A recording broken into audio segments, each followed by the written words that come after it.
Et donc je prolonge ici mon propos, toujours aux côtés cette fois-ci du 98 QM8L, pour vous dire que a priori en France, il se pourrait aussi qu'en 2026, on ait une sorte de segmentation, qu'on se retrouve donc avec des modèles un petit peu plus entrée de gamme qui seront équipés donc toujours en 2 HDMI 144 et 1 HDMI et 2 HDMI en 60, donc avec du Pentonic 700, et que les modèles un petit peu plus premium utilisent une puce donc Pentonic 800 et une connectivité donc plus avancée, notamment pour la partie gaming avec 4 prises HDMI plein format. Voilà, ça c'était pour les quelques petites informations que je voulais vous partager, des choses que je voulais aussi vous raconter pendant le live, avec toujours ces histoires de Dolby Vision 2, ok, le produit est compatible, mais bon, on n'a de toute façon pas de contenu, c'est encore quelque chose qui hop, voilà, c'est encore quelque chose qui doit arriver, mais ils se doivent d'être compatibles quand ils respectent tout ce qui est HDR. Et concernant le HDR10 Plus Advance, eh bien, comme me le dit également Olivier dans la vidéo cette fois-ci, c'est à l'étude, mais il va falloir a priori se donner du temps.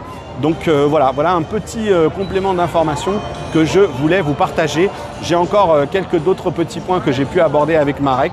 Et puis on y reviendra de toute façon à l'occasion des différentes vidéos qui seront consacrées à ce produit qui lui, lui, il n'y a pas de souci, il est bien en 4x HDMI 2.1. De toute façon, vous avez vu sans doute ma vidéo qui, elle, désormais est disponible sur la chaîne YouTube.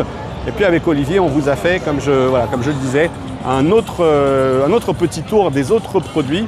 J'ai encore un petit peu de temps, donc je vais aller vous montrer ce tableau de bord avec ces écrans Inkjet Printed OLED stretchable. Donc en fait, il y a un écran qui peut s'étirer de manière latérale sur la planche de bord, s'agrandir, et hop, on va aller le voir, il est juste là, et on a un écran Inkjet Printed OLED qui est ici en position sur la console centrale, pardon. Can you stretch it?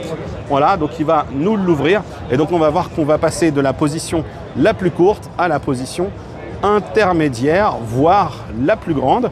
Là ici, il est passé en 2/3. Can you open? Voilà, hop, et là on va passer en mode full. Voilà, donc un écran qui s'étire.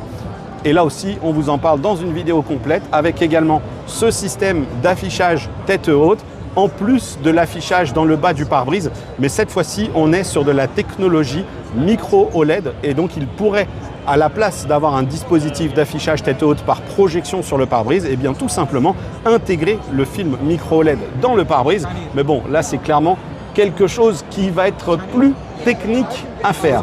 Voilà, tout ça vous allez le retrouver avec les explications d'Olivier dans une prochaine vidéo.